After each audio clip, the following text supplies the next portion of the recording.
नमस्कार मित्रों, प्रणाम। पहला आज पुणे में एक बार हूँ श्री सोमनाथेश्वर मंदिर आदिग्राम पुरिया मासी, और आप सुन रहे हैं श्रीमद् देवी भागवत कथा का सुंदर वर्णन। और बहुत ही सुंदर कथा चल रही है। आप चाहे हमारे यूट्यूब के माध्यम से देख रहे हों या फिर यहाँ पर आके भोले के इस दरबार में सुन रहे हों, तो माता रानी और भोले बाबा से प्रार्थना करते हैं कि आपको सदैव सुखी रखें, स्वस्थ रखें और हमेशा मुस्कुराते रखें। आप हमेशा मुस्कुराते रहें और दीर्घायु रहें। चलते हैं आप पूजा अर्चना ब्रह्मा एक बार पुनः कथा पंडाल में ले चलते हैं आपको दोबारा। और वही चारों तरफ का बहुत ही सुंदर नज़ारा।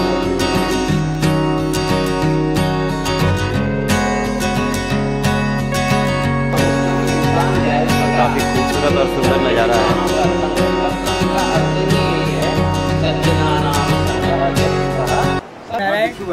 और सभी भक्त बैठे हुए अपने अपने कार्य को लिए हुए, जैसे कि हमारे गुरुजी यहाँ पर काउंटर पर बैठते हैं। जो भी भक्त यहाँ पे कोई दक्षिणा वगैरह लिखवाना चाहता है, भेंट वगैरह, तो यहाँ पर अपना नाम लिखवा सकता है। और हमारे नरेंद्र भाई हैं, देखिए लगे रहते हैं तन मन धन से। जय हो गुरु जी, जय हो। अरे हमारे भोला गुरु हैं, जैसे कि हमेशा की तरह लगे रहते हैं भंडारे में, आज भी लगे हैं। और सामने हमारे गुरु जी हैं, सभी सेवा में लगे हुए हैं, आनंदा हैं। और कथा शुरू हो चुकी है, चलते हैं कथा पंडाल की ओर।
महाराज श्री रामचंद्र कृपालु भज मन हरण भव भय दारुण, जो भय और भव को मोक्ष पार करा देते हैं, ऐसे राम जी को भजो। हनुमान जी के मंदिर में जाते हैं तो चारों युग प्रताप तुम्हारा है, प्रसिद्ध जगत जियारा, इसी की उपासना करते हैं।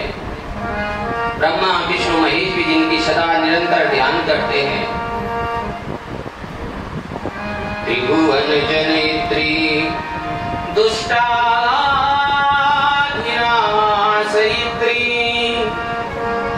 हर विधि करती नौमी सद्भक्त भर्त्री, जो विधि को रचने वाली, ब्रह्मा को रचने वाली, विधि हर हरि करती, उनको जन्म देने वाली है। वे केवल नाम स्मरण करते ही मनोरथों को सिद्धि दे देती है। जो सत्यव्रत नाम के ब्राह्मण ने जैसी सिद्धियां प्राप्त की, मैं वह आप लोगों से कहता हूं, सुनिए। अयोध्या नाम का एक सुंदर नगर है, कौशल देश है। उस देश में एक देवदत्त नाम का ब्राह्मण रहता था। वह ब्राह्मण देवदत्त नाम का ब्राह्मण रहता, प्रारंभ किया, यज्ञ प्रारंभ किया। तो तमसा नदी के किनारे, अयोध्या के पास में एक नदी बहती है, सरयू नदी नहीं, तमसा नदी। तमसा नदी के किनारे उसने उत्तम यज्ञ मंडप बनवाया और उस यज्ञ कर्म में निपुण वैदिक ब्राह्मणों की स्थापना की, उनका आवाहन किया, आमंत्रित किया।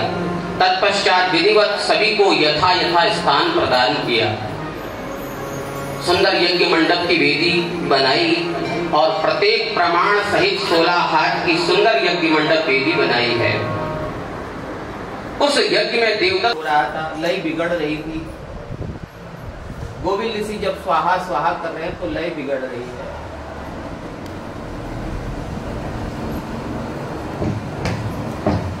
गोविंद ऋषि का स्वर बिगड़ने लगा। मान लीजिए, देखिए, एक सामने, अरे मैं पुत्र प्राप्ति के लिए यह यज्ञ कर रहा हूँ। मूर्खोसी मुनि मुख्याज्ञ स्वरभंगस्त्वया कृतः। इच्छा से मैंने स्वरभंग थोड़ी ना किया, जो तुमने मुझे दोषी ठहरा दिया, इसलिए जाओ तुम आज से मेरे श्राप के भागी बन जाओ। यह वचन कह डाले। अब महाराज जब गोविंद ऋषि के श्राप को सुना तो देवदत्त नाम का ब्राह्मण डर गया। हाथ जोड़ करके कहने लगा, हे पंडित महाराज, हे विप्रवर, आप मुझे निर्दोष निष्कारण क्यों मुझे यह श्राप दे दिया? मैंने तो कोई इतना बड़ा दोष किया नहीं था, आपसे इतना ही तो कहा कि आपका स्वर भंग हो रहा है। देखिए, आप कितने ही विद्वान क्यों ना हो, बड़े से बड़े विद्वान हो, बड़े कथावाचक हो, बड़े अच्छे जानकार हो, लेकिन यदि आप अपनी पंडिताई अपने कुल पुरोहित के सामने दिखाओगे और उसका वर्ण करके उसको अर्घ इत्यादि देकर के अपने पांडित्य, कई होते हैं ना, कई ब्राह्मण देवता शादी ब्याह में हम देखते हैं तो नीचे से जूते पहने होते हैं, ऊपर से पैंट पहनी होती है और पीछे से जो है अथवरम कहने लग जाते, अपनी पंडिताई दिखाने लग जाते। महाराज आप कितने ही ब्राह्मण क्यों ना हो, लेकिन जब तक वर्ण किया हुआ ब्राह्मण जिसको आचार्य बना करके आपने उपस्थित स्थान दिया है, उस समय केवल उसी का अधिकार है, क्योंकि उसने अपने शरीर की वेशभूषा से लेकर प्राणायाम प्रत्याहार से लेकर के अपने शरीर को शुद्ध किया है और जजमान के कल्याण करने का संकल्प लिया है। आपको अपनी विद्वता हर जगह नहीं दिखानी चाहिए। देवदत्त नाम का ब्राह्मण भी विद्वान है, ऐसा नहीं कि वो मूर्ख है। पुत्र ना हो तो भला है, लेकिन मूर्ख पुत्र तो वंदिम मस्तु पदे पदे बार बार दुख देता रहता है। को अर्थ पुत्रेण जाते न यो न विद्वान धार्मिका कद चिंतस्व धरवरा किन्न सुकर सावक। अरे उस पुत्र से क्या लाभ जो ना विद्वान है ना धार्मिक है? क्या सुअर के बच्चे अपना पेट नहीं भरते? वो भी भर लेते हैं, नालियों में मुंह डाल करके अपना पेट भर लेते हैं। तो ऐसे पुत्र से क्या लाभ? ऐसे पुत्र को पशु के समान, अब मैंने श्राप तो दे दिया है, लेकिन तुम्हारा पुत्र कुछ समय बाद विद्वान हो जाएगा। मूर्ख तो होगा शुरू में, लेकिन कुछ समय बाद विद्वान हो जाएगा। इतना कहकर के गोविंद मुनि चले गए। गोविंद मुनि सभी देवता चले गए। अब समय आने पर उस देवदत्त नाम के ब्राह्मण को प्रसन्नता से मन शांत हुआ, पुत्र यज्ञेष्ठ कार्य संपन्न हुआ। विद्वत ब्राह्मणों को दक्षिणा देकर के विदा किया और कुछ समय बीतने के बाद देवदत्त की सुंदर पतिव्रता पत्नी नाम है रोहिणी, रोहिणी ने गर्भ धारण किया और गर्भ धारण होने के बाद शुभ समय में सीमंतोन्नयन संस्कार करने के बाद बालक का जन्म हुआ, नामकरण हुआ और नामकरण करने के बाद उसका नाम रखा उतथ्य। क्या नाम रखा? उतथ्य।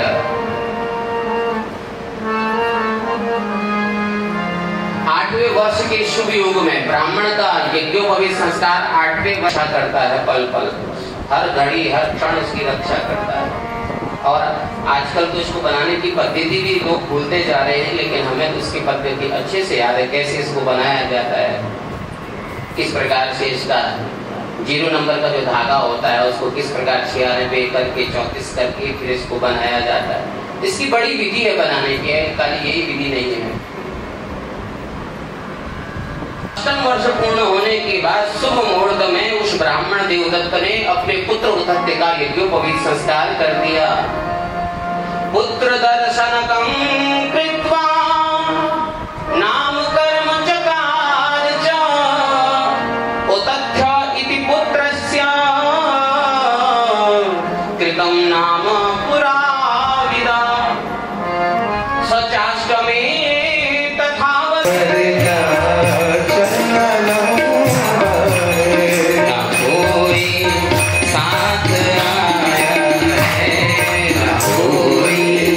साथ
पिता माता बहन भाई। वो तथ्य पिता ने बड़े विधि विधान से उसका यज्ञोपवीत कार्य किया, जनेऊ पहनाई, संपन्न किया और कहा कि बेटा ये गायत्री मंत्र हम तुमको दान दे रहे हैं, 5 मिनट में हमें यह गायत्री मंत्र सुनाओ। अब वह तो श्राप से पहले ही वशीभूत है, कितनी कोशिश करता गायत्री मंत्र पढ़ने की। गायत्री मंत्र भी, अब इसमें भी बड़ी बात है, आप कहोगे कि पंडित जी बस कुछ नहीं, ज्यादा ही शिक्षा दे रहे। तो आजकल तो गायत्री मंत्र की ऐसी दुर्गति हो गई महाराज, क्या कहें आपको। गायत्री मंत्र की दुर्गति हम ही ने कर दी। गोपनीया गोपनीया गोपनीया प्रयत्नता, जिसे गोपनीय से गोपनीय से गोपनीय रखा जाता है। मात्र उनकी 3 व्याहृतियां जो है ओम भूर्भुवः स्वः, इन 3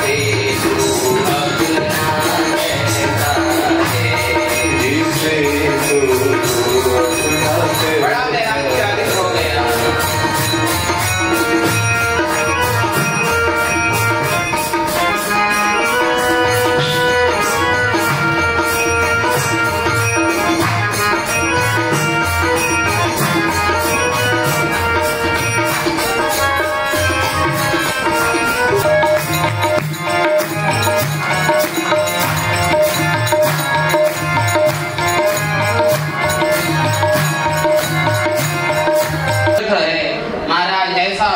जागृत हुआ, पहुंचे हैं महाराज और नदी किनारे एक सुंदर सा अपना एक झोपड़ा बनाया।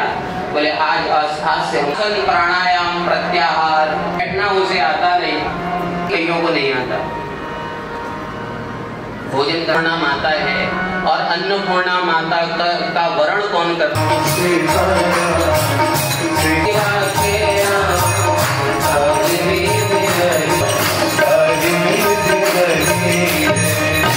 इतना कहा करते पंडित जी और दिन भर पड़े रहते महाराज।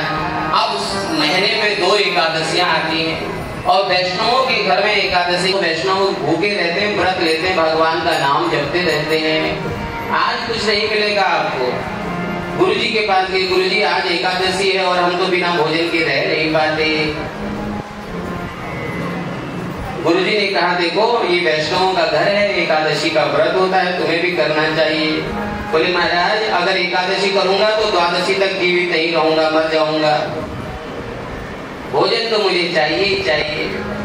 गुरुजी को दया आ गई। गुरुजी ने कहा देखो ऐसा है, घर में तो भोजन बन नहीं सकता, आश्रम में भोजन नहीं बन सकता, लेकिन तुम ये पूरा राशन ले जाओ और गंगा जी के तट पर जाकर के वृक्ष के छांव में वही भोजन बनाना, बिना राम जी को भोग लगाए हुए भोजन ना करना। अब इतना कह करके वो पंडित जी को पूरा राशन दे दिया उस ब्राह्मण पुत्र को, और ब्राह्मण पुत्र उस राशन को ले जाकर के गंगा जी के तट पर भोजन बनाया। भोजन बना करके अब जल छिड़क करके भगवान को बुला रहा है, आओ राम जी भोग लगाओ, राम जी मेरे भोजन करो स्वीकार, रामा भोग लगाओ,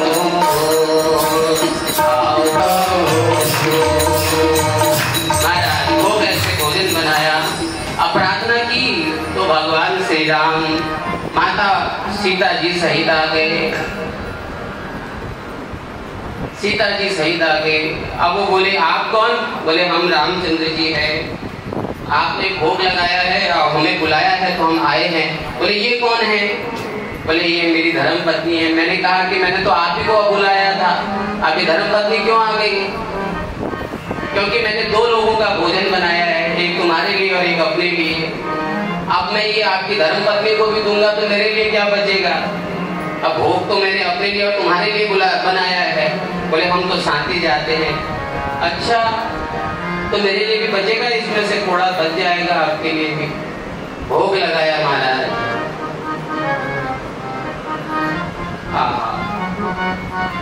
थोड़ा कुछ बचा तो पा लिया। अब घर आए, उसके बाद फिर दूसरी एकादशी आई। अब गुरुजी से कहा, गुरुजी पिछली बार आपने कहा था कि राम जी को भोग लगाना, लेकिन साथ में उनकी पत्नी भी आ गई। अब ऐसा करिए, मुझे 3 लोगों का भोजन दे दीजिए, दोनों पति पत्नी वो और एक मेरे लिए। गुरुजी ने सोचा शायद इसको ज्यादा भूख लगती होगी, 3 लोगों का भोजन दे देते हैं।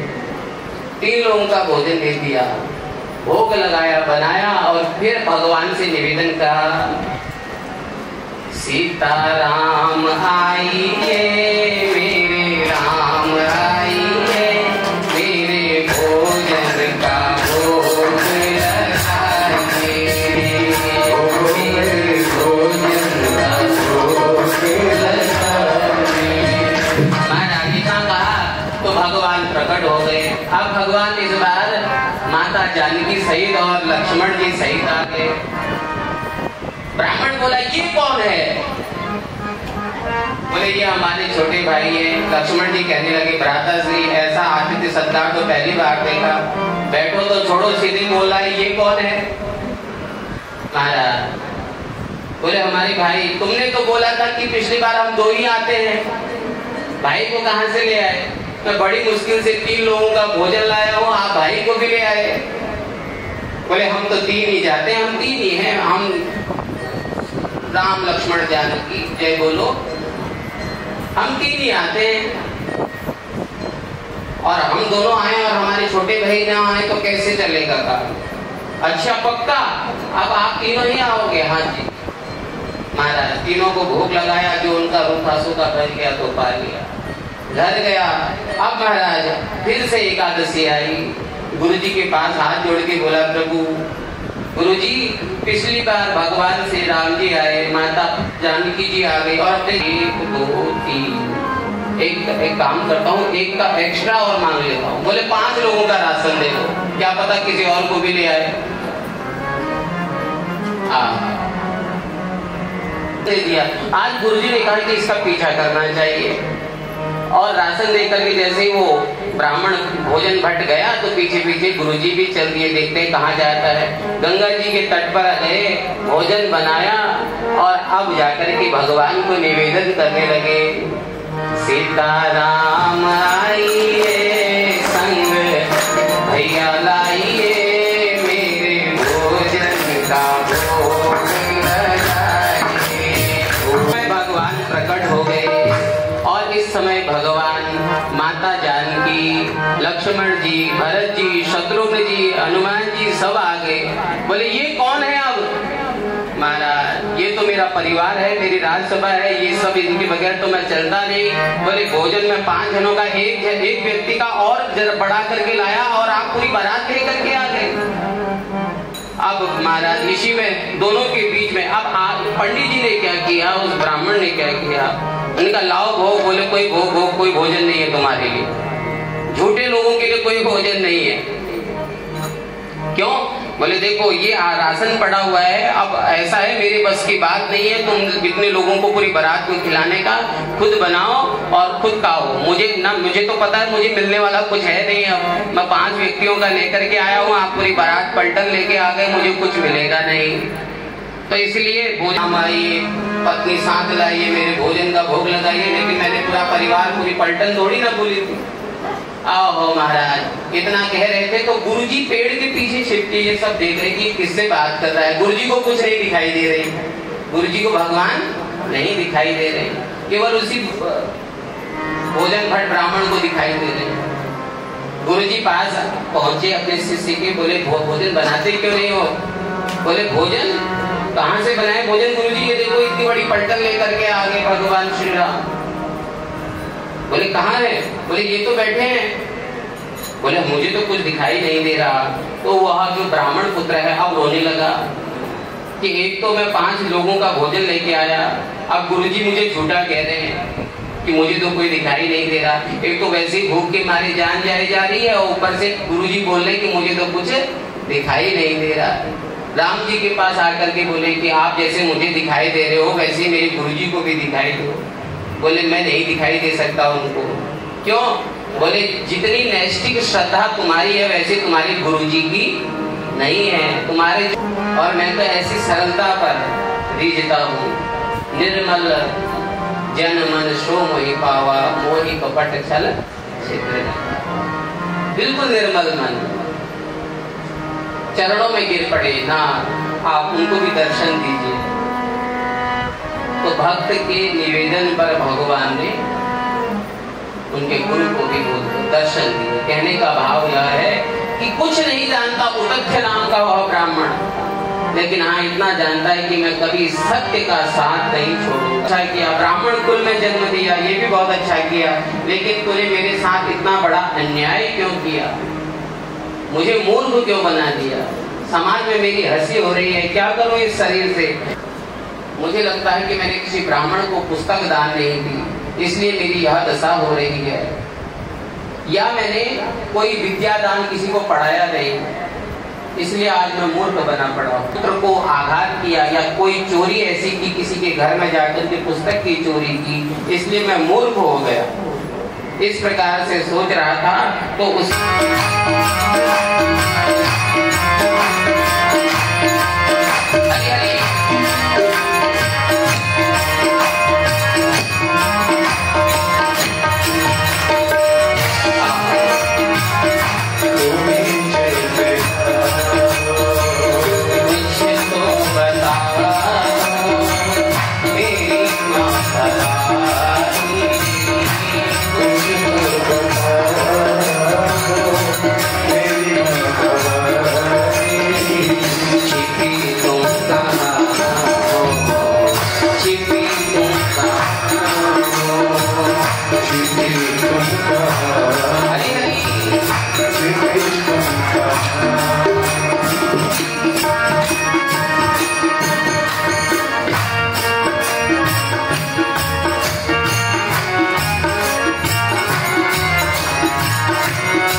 भगवान की कृपा जिस पर हो जाती है फिर उस पर कृपा बरसती रहती है।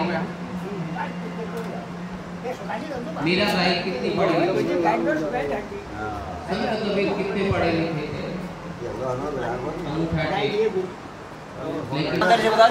जय माता दी।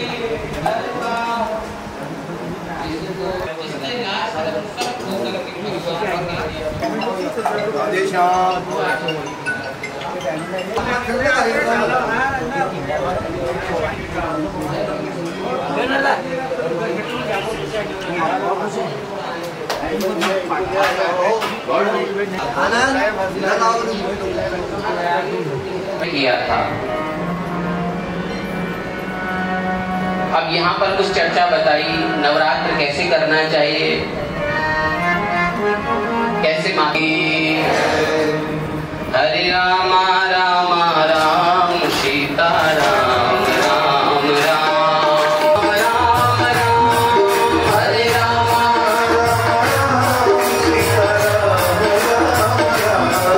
हरे रामा राम राम सीता राम राम हरे रामा राम राम सीता राम सीता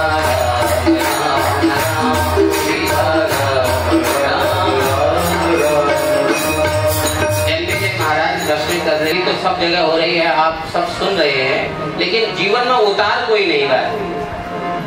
बन ठन करके हम आते हैं, कथा सुनते हैं, 3 घंटे बड़ा आनंद आता है, रस भी बरसता है, लेकिन उसको बहुत कम लोग ही ऐसे हैं जो अपने जीवन में उतारते हैं उस शास्त्र के विधान को। और हम नवरात्र इत्यादि में इतने बड़े बड़े अधर्म करते हैं, तो जरा सुनिए देवी भागवत में नवरात्र विधान किस तरह बताया। राजा कह रहे हैं मुनिवर, नवरात्र आने पर क्या करना चाहिए, विशेषकर की शरद काल और चैत्र की जो ऋतु होती है, इसलिए इसे यमदृष्ट कहा गया। कल्याण चाहने वाले लोगों को सावधान रह करके देवी पूजन अवश्य करना चाहिए। और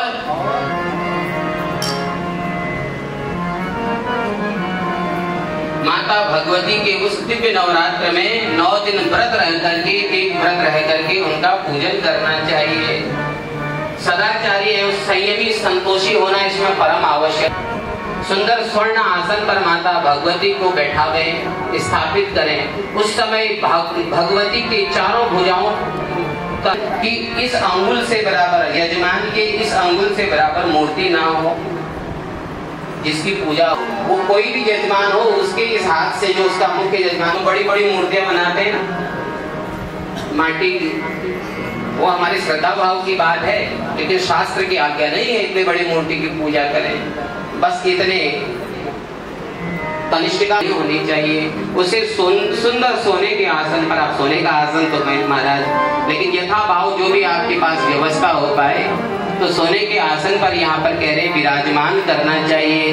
उनके अंग विभूषणों से विभूषित होनी चाहिए, गले में मोती की माला या पुष्पहार लटकता हो, शुभ लक्षणों से युक्त सौम्य मूर्ति में श्रेष्ठ प्राण करना चाहिए। पत्रम पुष्पम फलम तोयम तोयम मधु मिष्ठान्नम ऋतु फलम षोडशोपचार पूजा करनी चाहिए।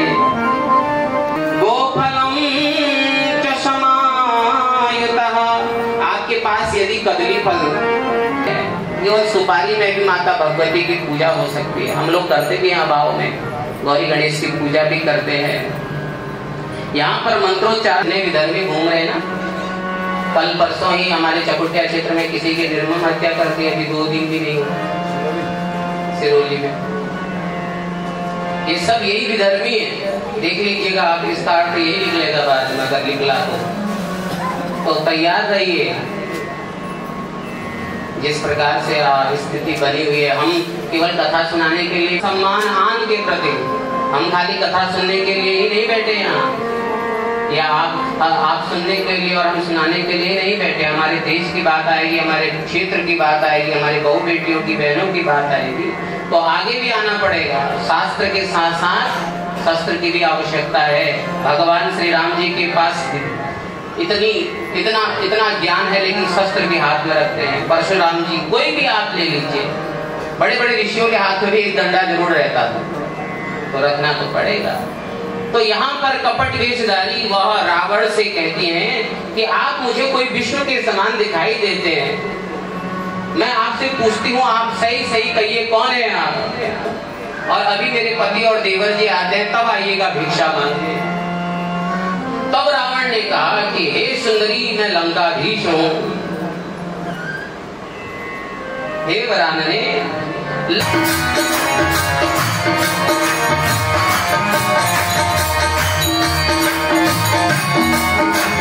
अनोखी है माया, वही जान पाया,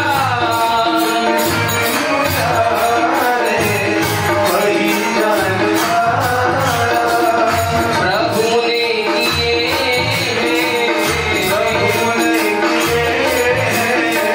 सफल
परम पदम।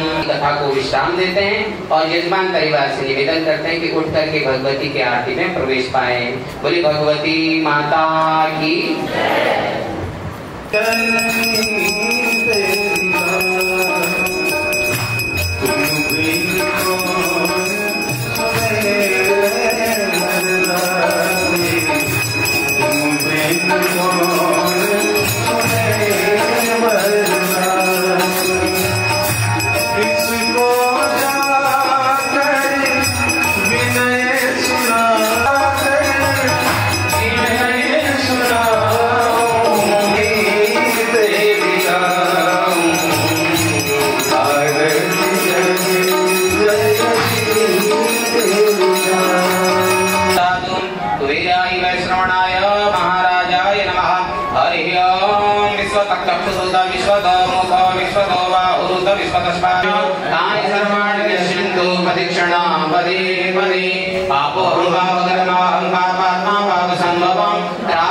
पार्वती देवी सर्वपाप सर्वदा हर हर हर महादेव शंभो।